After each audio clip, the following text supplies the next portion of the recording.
Aujourd'hui, je vais vous raconter pourquoi est-ce que j'ai quitté un Big Four. Et c'est pas parce que j'avais un autre plan, c'est parce que j'en pouvais plus.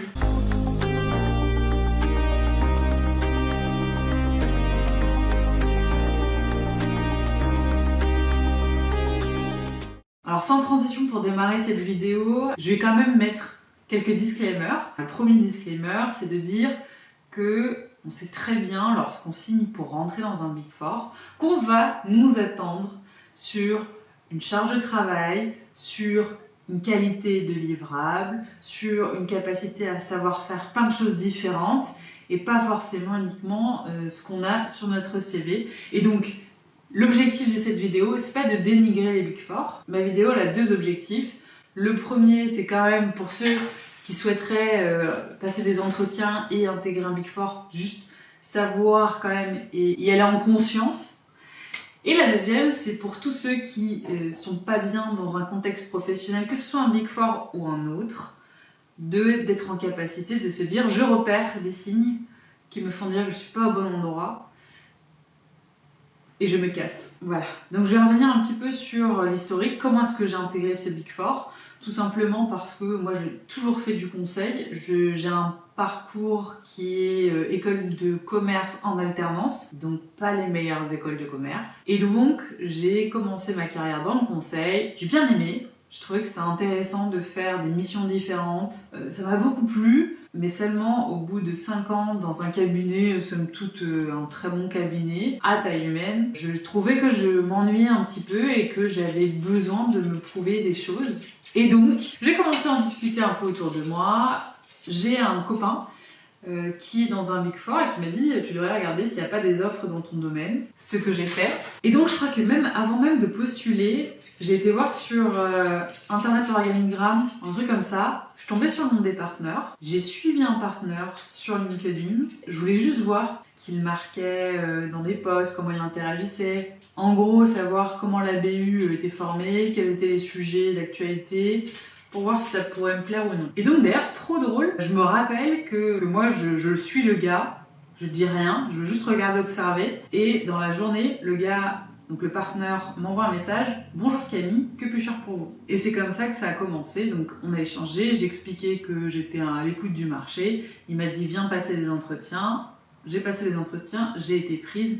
Et d'ailleurs, la première année dans ce cabinet de conseil s'est vraiment bien passée parce que je suis arrivée au grade de senior. Et donc du coup, bonne ambiance. J'ai adoré mon manager de l'époque. J'ai quand même vu le gap d'exigence entre ce que j'avais pu vivre dans le cabinet précédent et ce qu'on me demandait dorénavant. J'ai senti que là, pour le coup, j'étais challengée, pas qu'un peu. Même en amplitude de travail, ça a bien changé. Donc, ma foi, plusieurs choses ont quand même réellement bien changé entre le cabinet d'avant et effectivement d'entrer dans un Big Four. Là, c'est sûr que j'ai appris énormément. Là où ça a commencé à se corser, c'est qu'il y a eu quelques petits événements qui ont fait que ma vie au quotidien est devenue de plus en plus, je dirais, difficile. La première chose, c'est que, en tout cas de mon expérience, le feedback dans un Big Four, il est souvent plus correctif qu'un feedback qui peut être aussi d'être en capacité de te dire ce que tu as bien fait et tes axes d'amélioration. Donc généralement, si on te fait un retour, c'est correctif, c'est pour te dire ce qui ne va pas.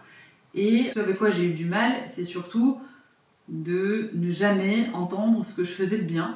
Et donc c'est vrai que pour la motivation, t'imagines, t'arrives, tu donnes ton maximum, tu te challenges chaque jour pour être un peu meilleur, gagner en performance ici, gagner en efficacité là, proposer des idées sur ton scope, être à l'affût d'opportunités à gauche, à droite, etc. Et entendre que c'est jamais assez ou que peut mieux faire. Et donc, j'ai commencé à en pâtir de ça. Aussi, j'ai été promu manager dans cette première année, ce qui fait que mon activité a augmenté dans le sens où on me demandait plus seulement d'être une experte, mais aussi de commencer à monter en compétence sur le volet commercial, de monter en compétence sur le volet management. Et j'ai eu beaucoup de difficultés. Pour moi, manager, ça ne devrait pas être une promotion. Pour moi, c'est un job à part entière et on ne passe pas du jour au lendemain exécutant un manager sans réel accompagnement et même anticipation. Pour moi, en tout cas, c'est comme ça que je vois les choses aujourd'hui avec du recul. Parce que j'ai eu beaucoup de mal. Je pense que je resterai pas dans les annales des managers de l'année, tout simplement parce que ça me fait chier. Voilà, on n'est pas tous faits pour ça. Après, à la rigueur, ce qu'on peut se dire, c'est que ça m'a quand même appris que moi, manager, c'est pas fait pour moi. J'aime bien être dans mon truc, dans mon couloir de nage. Je calcule personne et je fais ce que j'ai à faire et ma journée est terminée. Donc ça, plus plein d'autres petites choses de la vie quotidienne, de quand t'es consultante, où ça se passe bien, pas bien avec un client, où tu te fais taper dessus par la hiérarchie. Il y a aussi un sujet où je pense qu'il faut se dire les choses en toute transparence. Dans un cabinet de conseil comme un Big Four, il y a un standard qui va jusque la posture que tu peux avoir et auprès de tes collègues consultants et une posture que tu dois avoir auprès des clients et des internes sur les périmètres sur lesquels tu interviens. Et en plus de ça, si vous voulez, les feedbacks qu'on a pu me faire n'étaient pas uniquement centrés sur la qualité de mon travail, mais aussi sur ma posture ou ma personnalité. Et donc, j'ai déjà entendu tu n'es pas assez proche, en tout cas, des équipes internes. Il faudrait que tu te lèves, que tu ailles boire des cafés. Sachant que, par exemple, je suis une introvertie qui estime que passer sa matinée à boire des cafés, ça me pompe toute mon énergie. Et au-delà de ça, j'y vois pas d'intérêt énorme.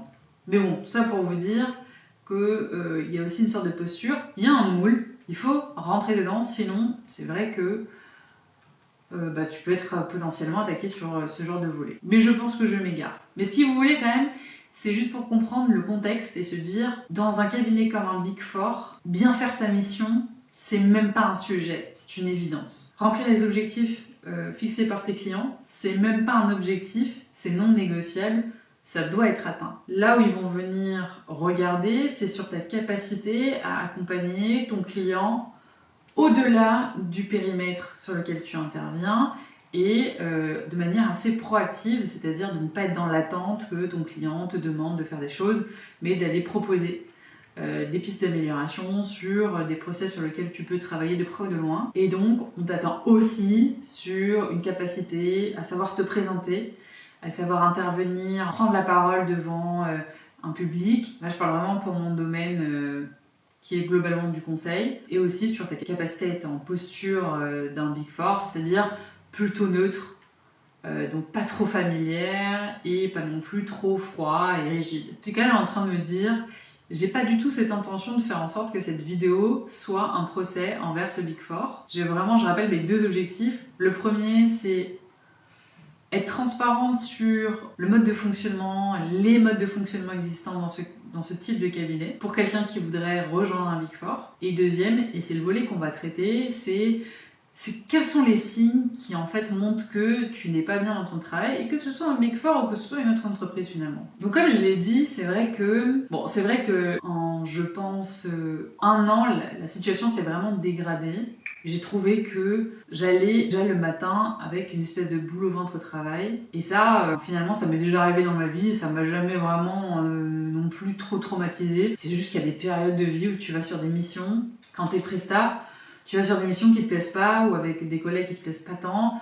Mais normalement, c'est limité dans le temps. Donc tu en fais ton affaire et puis ça va. Mais au-delà de ces quelques signes de fatigue, je dirais qu'il y a des signes quand même qui m'ont interpellée. Et d'ailleurs, pour certains, je les traîne encore. Le premier, qui est le plus difficile et que je traîne encore, c'est que j'ai mon cerveau qui, je pense, s'est un peu cassé.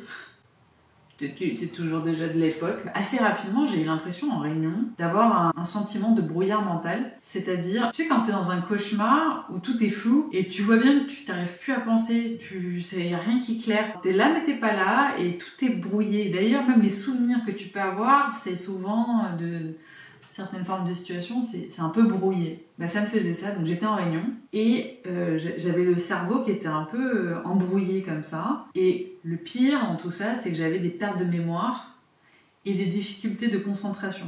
Ce qui est horrible. Parce que, évidemment, que quand on commence à t'expliquer que t'es pas à la hauteur, si en plus de ça, ton cerveau commence à te jouer des tours et que t'arrives plus à te souvenir de rien. Je devais me noter, quand on me disait Camille, il faudra que tu fasses ça, je me notais tout parce que, en fait, Je n'avais plus l'ombre d'une idée de ce qu'on m'avait dit quelques minutes avant, quoi. Capacité de concentration horrible. Et d'ailleurs aussi, ça veut dire que je décrochais, donc pendant des réunions très importantes, je décrochais énormément. C'est comme si mon cerveau se mettait en sécurité, et donc puis se remettait en retrait et en sécurité, et je partais. Et j'avais des prises de conscience en plein milieu en disant oh, j'ai rien écouté, mais. Et ça m'est arrivé de participer à des réunions de 1 heure, de ne pas être capable de dire ce qui s'est dit. Je sais même pas de quoi on a parlé. Donc c'était genre un peu chaud quand même. Et c'est surtout parce que ça me ressemblait pas, parce que à la base, je n'étais pas comme ça. Je décroche pas mal. J'ai une capacité d'attention plutôt courte, mais pas à ce stade. Donc quand même, ça a commencé à faire en sorte que, je trouve, j'ai perdu en efficacité sur mon périmètre. Et je pense que ça s'est vu d'un point de vue de mon travail. C'est là où j'ai commencé à paniquer, c'est quand je me suis dit que ça commençait à se voir. Parce que même mes collègues, tu vois, normalement, ils me disaient un truc une fois, je le faisais, et là, je sentais que la pile montait de choses qu'on me disait de faire et que j'avais pas fait, on devait me relancer. Tu vois, des comportements où c'est pas moi. Donc évidemment, je paniquais, à chaque fois qu'on me relançait, j'étais en mode oh là là, mais... Et je m'en voulais, donc autoflagellation à max. Et puis après, perte de confiance en soi, quoi. Ça, tu vas en réunion, tu vas pas avec la confiance d'avant, tu commences à te dire mais en fait, est-ce que je suis pas un peu un scam? Est-ce que je suis pas non plus un imposteur de l'impostature? J'ai complètement douté de moi et j'étais sûre que j'étais un imposteur. Parce que déjà, vu que j'avais pas fait les études que tout le monde avait fait, pas fait les écoles que tout le monde avait fait, et que d'ailleurs, quand tu arrives dans ce genre de Big Four, tout le monde te demande quelle école t'as fait. Tu peux avoir 20 ans d'expérience, on te demandera quand même quelle école t'as fait il y a 20 ans. Et tu peux avoir travaillé pour le président de la République, on s'en fout complètement. Donc déjà, premier signe, c'est perte de performance, perte de concentration, perte de tout. Et là, tu commences à sentir que l'image de toi avec toi-même, elle commence un peu à se péter, enfin du moins la mienne. Tout commençait un petit peu à s'effondrer comme un château de cartes. Ce qui fait d'ailleurs que je commençais aussi à m'isoler par rapport à mes collègues. J'osais de moins en moins aller vers eux. Alors, je suis pas giga sociable, mais sociable. Mais les collègues que j'aime bien, ça me dérange pas du tout d'aller voir, de rigoler et tout ça. Et là, j'avais pas envie, j'avais plus l'énergie pour. Alors déjà, je suis introvertie, donc ça me demanderait de l'énergie en temps normal d'aller voir des gens. Mais là, en plus de ça, il y avait un peu un sentiment de honte. Et alors, le pire, c'est mes collègues de mon cabinet. Là, je les fuyais comme la peste, quoi. Parce que j'avais peur de voir dans leurs yeux un peu de genre... Toi, en ce moment, Camille, ça... C'est dur, non? Au-delà de ça, en plus de ça, se sont ajoutés des symptômes comme de la fatigue énorme. C'est-à-dire que je me couchais tôt. Je ne suis jamais couchée aussi tôt de ma vie, mais d'ailleurs, ça, c'est resté une bonne habitude. Je me couche toujours tôt. Aujourd'hui, à 22h30, j'existe plus.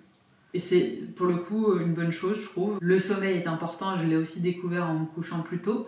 Mais à cette époque-là, j'avais beau me coucher tôt et faire même des siestes quand j'étais en télétravail.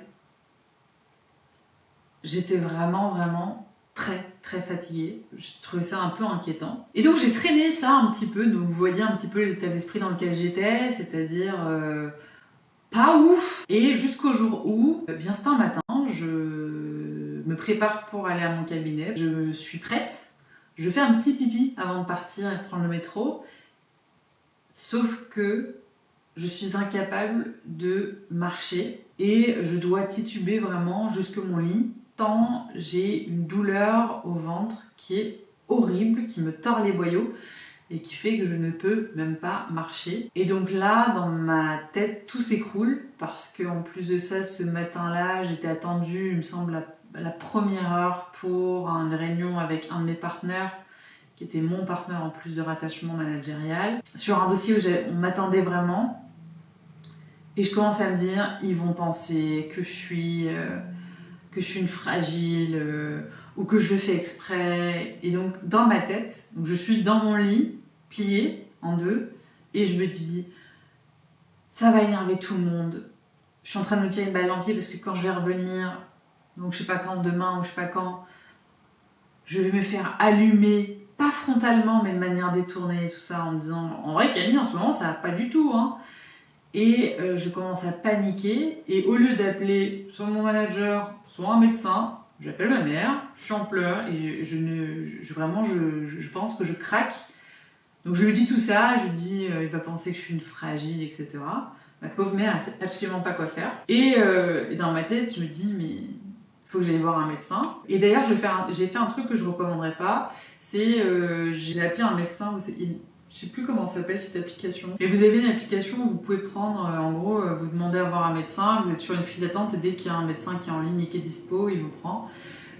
Puisque de toute façon ce ne sont pas des médecins traitants, ils n'ont pas la capacité réellement ni le temps de se pencher sur votre cas.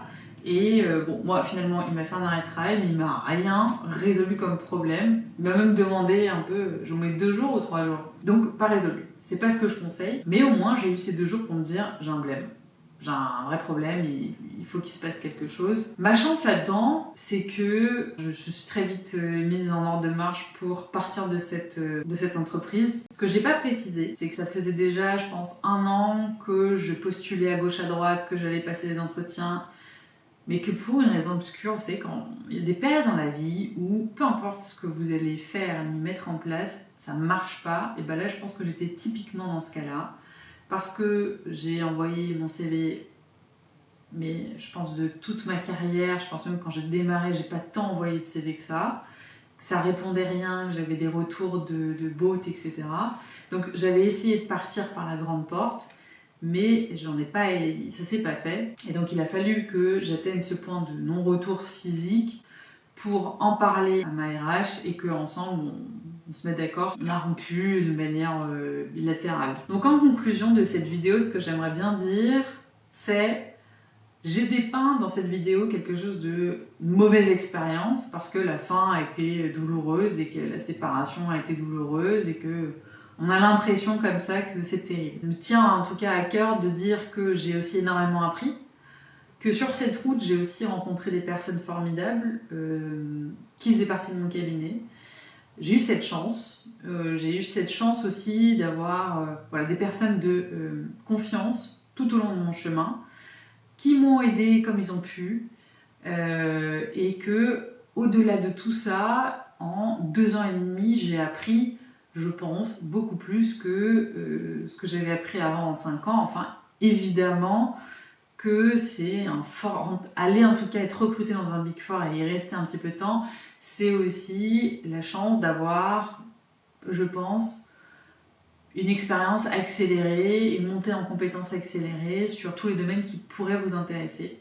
Donc pour ça, en tout cas, je le recommande parce que j'ai répondu à mon besoin initial qui était de me challenger, d'apprendre des choses et de me mettre un peu en risque, ça c'est évident. Et aussi que tout le monde n'est pas horrible, que dans ce genre de cabinet, tout le monde n'est pas horrible, il y a des gens qui sont très bien.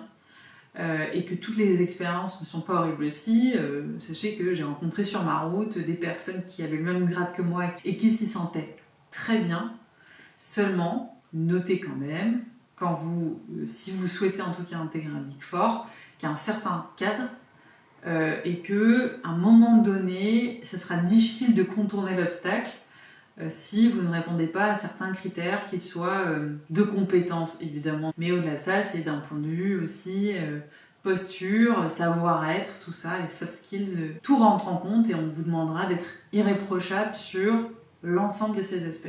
Mais la deuxième chose qui est importante, et là je pense que c'est pour ça que je ne m'adresse pas uniquement à ceux qui ont vécu une mauvaise expérience dans une grosse entreprise, c'est aussi que lorsque vous ne vous sentez pas bien à votre poste, je vous conseille en tout cas de vous surveiller tant que vous vous dites que c'est dû à un lancement d'un projet, etc. En revanche, le jour où ça s'étale sur de nombreuses semaines, de nombreux mois et que vous voyez que ça a un impact sur votre vie, sur votre personnalité, sur votre morale, sur votre santé, ou si d'ailleurs vous n'avez pas les symptômes que j'ai cités, parce qu'en fait pour moi les symptômes que j'ai cités ne sont pas les uniques qui sont représentatifs d'un mal-être au travail, il peut y en avoir plein d'autres. Seulement, ce que je vous encouragerais à faire, c'est, dans un ordre aléatoire en tout cas, c'est d'en parler à un proche de confiance, ou d'en parler à votre hiérarchie, ou d'en parler bien sûr, et ça c'est ce que je vous conseillerais de faire, c'est d'en parler à un professionnel de santé, parce que, juste pour vérifier que tout va bien. S'il vous dit que tout va bien, alors tout va bien. Il ne faut pas être trop dur avec soi-même, et après, je respecte aussi, je pense que si vous êtes sur ma vidéo, il n'y a peut-être pas de hasard, vous êtes peut-être un peu foutu comme moi, c'est-à-dire que vous êtes quelqu'un qui est peut-être très exigeant avec lui-même et que c'est pas toujours simple aussi de se positionner à la juste mesure entre ce qu'on se demande parce qu'on se dit que ça va nous faire progresser et là où on met des limites parce que c'est en train d'atteindre notre vie personnelle ou des choses que le travail ne devrait pas toucher, auquel cas il y a un vrai problème. Je finirai par ça, je finirai par dire que j'ai rejoint le conseil et surtout ce cabinet-là parce que j'avais un besoin de... Je pense que c'était un peu de l'ego, on va pas se mentir, et c'était très bien, c'était de l'ambition pour mon ego, c'était très bien. J'ai nourri ce besoin et je me suis rendu compte que ça me rendait pas du tout heureuse. Et tant mieux que je m'en sois rendu compte à 33 ans plutôt qu'à 60, quand c'est la fin de la carrière. Peut-être pas. Mais enfin, du moins... quand c'est trop tard. Ah oui, et aussi j'ai découvert que j'étais pas carriériste, que en fait de gravir les échelons au sein d'une entreprise avec tout l'aspect lobbying politique qui va avec, c'est pas pour moi. Le mot posture, je le gerbe aujourd'hui. Pourtant aujourd'hui j'ai changé de travail, hein. Je suis quand même... donc il s'est passé quelques mois et je ne fais plus de conseils, j'ai changé de travail et c'est pour le mieux pour le moment, j'attends de voir. Mais je sais pas encore si gravir les échelons au sein d'une entreprise m'intéresse. Par contre, ce que je garde, c'est d'avoir de l'ambition pour moi. C'est faire des projets qui sont ambitieux et qui sont importants pour moi, notamment faire le marathon de Londres, notamment créer cette chaîne YouTube pour parler de mon expérience. Si ça vous intéresse, dans une prochaine vidéo, je pourrais revenir sur ce que j'ai fait pour guérir de cette situation, parce qu'il y a eu le jour où je suis partie de cette entreprise, mais bien sûr que ça n'allait pas mieux tout de suite après. Donc j'ai mis en place, en tout cas j'ai fait des choix qui étaient plutôt radicaux, je vais pas vous mentir, il n'y a pas de magie, il n'y a pas juste de boire une tisane et lire un livre tous les matins. C'était pas suffisant, mais en tout cas, voilà tout ce que j'ai fait comme choix pour pouvoir aussi prendre le temps de guérir, d'aller mieux, d'être accompagné aussi. Donc comment en fait on se sort d'un burn-out ou des prémices d'un burn-out, encore une fois, je ne sais pas ce que j'ai fait, mais est-ce que ça m'intéresse? Juste d'avoir l'étiquette. Bah non. Mais je me dis quand même que j'ai frôlé la correctionnelle, tu vois. Et que en sortir de cet épisode mental, c'était pas facile du tout. Et donc voilà, dites-moi si ça vous intéresse, que je revienne là-dessus, que je vous explique ce que j'ai mis en place, qui fonctionne, ma foi, plutôt bien, parce que je suis encore debout sur mes deux jambes. Donc n'hésitez pas à vous abonner pour voir la suite de mes vidéos. N'hésitez pas aussi à partager cette vidéo si autour de vous il y a quelqu'un qui est en train de traverser une épreuve difficile, que ce soit dans un Big Four ou dans le cadre de son travail. Si vous pensez que mes mots peuvent rassurer, mettez un like si vous avez trouvé cette vidéo utile. En tout cas, je vous remercie d'avoir regardé jusqu'au bout cette vidéo. Je vous dis à la prochaine pour une prochaine vidéo. Je vous embrasse. Ciao! Eh bien, dans l'espoir que celle-ci soit la bonne, puisque c'est la 4e fois que j'enregistre, j'ai l'impression que ça va encore chier dans la colle.